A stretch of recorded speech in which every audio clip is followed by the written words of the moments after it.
Good afternoon and good evening everyone. My name is Gilbert Kurniawan Haryanto. I am from Institut Teknologi 10 November, located in Surabaya. And currently I am participating in ISMA Mobility Program under the Ministry of Education in Universiti Teknologi Malaysia, or in Malaysia we also call it UTM.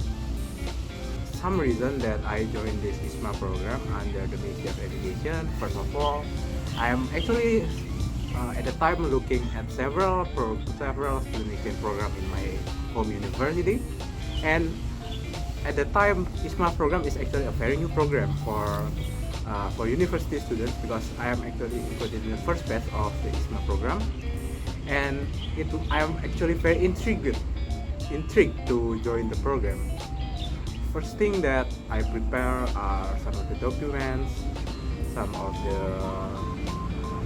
checking also all the guidelines, all the things that I need to prepare to in the ISMA website. And also I'm also looking at the courses at the university that are available for me. And in there I see one of it is UTM, Universiti Teknologi Malaysia, and I actually kind of interested to go to Malaysia because first of all, my first impression of Malaysia that is near Indonesia, and I think maybe it won't be as a big difference from Indonesia, since this will be my first time opportunity to study abroad, and I want to get the feel of it. So I need to maybe adjust with the things in here in the university I go. After applying all documents, after submitting and creating every single motivation letter, a passport, and so on and so forth, and then there is an announcement from my home university that actually I got accepted to the program. And first of all, I am very surprised at the time, because this is actually my first time challenging to applying for scholarship awards for student exchange, and I really didn't expect at the time that I will get accepted despite all of that. But thankfully, thanks to God, I got accepted to the program. After being accepted to the program, there is this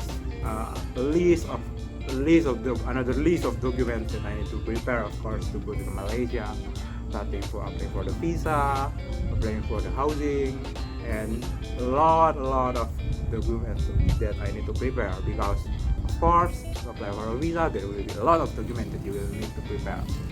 But alas, it's not a really hard thing to do, because first of all I have been helped a lot by both the ISMA board itself and also by my home university to prepare for the documents, to prepare for the things that very important to apply for the visa.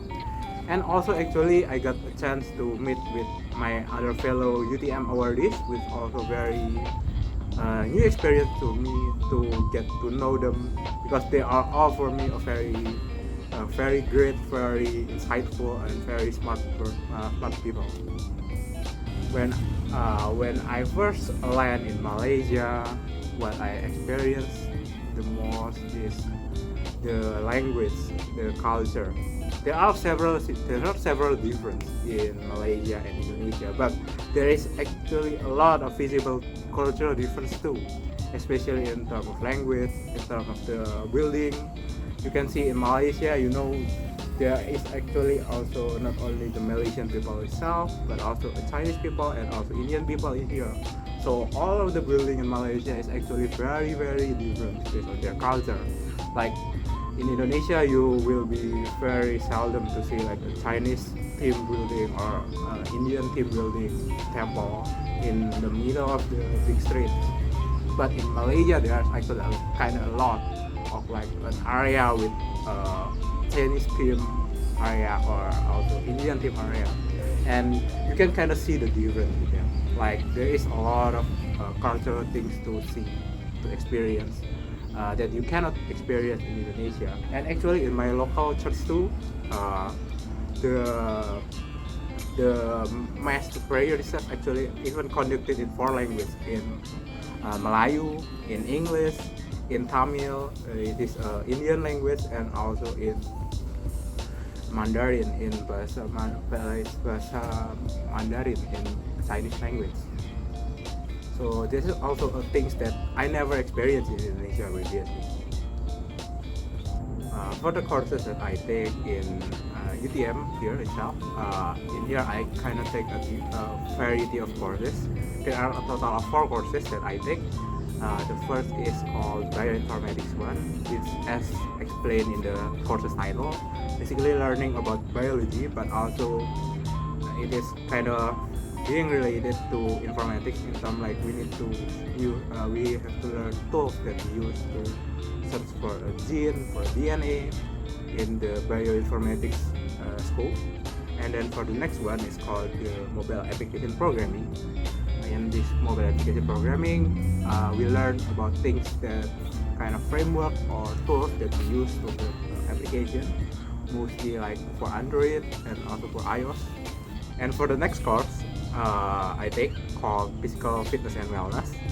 In this course is basically a kind of a sport course, but at the same time the courses also actually taught us like how to keep our body healthy and like a lot of components that we can use to take note if our body healthy or not, or like kind of things that we should consider for athletes, and many things that we should think about when we are basically thinking about wellness of someone, wellness of the athlete, wellness of ourselves. Okay, and for the last course that I learned is called Urban Design and Sustainable Urbanism. So actually this last course is one of the most interesting courses I take, because first of all, in my life I never expected myself especially to learn about something about urban design, about designing an urban space, designing a city and something like that.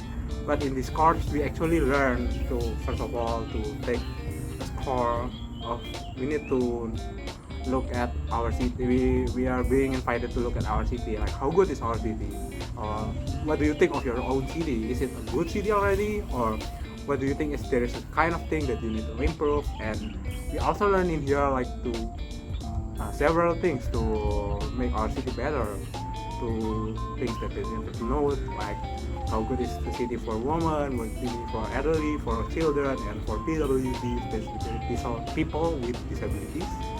And we also being invited to look at the things and some of the successful cities that managed to create a great city into urban design, like Australia, like New Zealand, and a lot of other cities like Japan and Korea. ISMA actually also encouraged us to participate in some of the non-academical activities, and me and my fellow UTM awardees ourselves actually also participating in several of them. The first, for me personally, that I remember, we joined a Buka Bersama event during the Ramadan month in Malaysia with the UTM international staff and also our fellow student exchange from international students in UTM. And also the next one that we participate is actually a similar event, Buka Bersama event 2, but this time we do it in mosque and with the PPI Malaysia in UTM. All in all, now I am officially ISMA bias, because all of the things that I have learned previously from my courses, a lot of different things that differ from my major that I have learned, and also a lot of the very interesting interaction with the locals, with a lot of people from different culture and background. And I can also say that I'm really great that I have been able to participate in this program and be put to go abroad.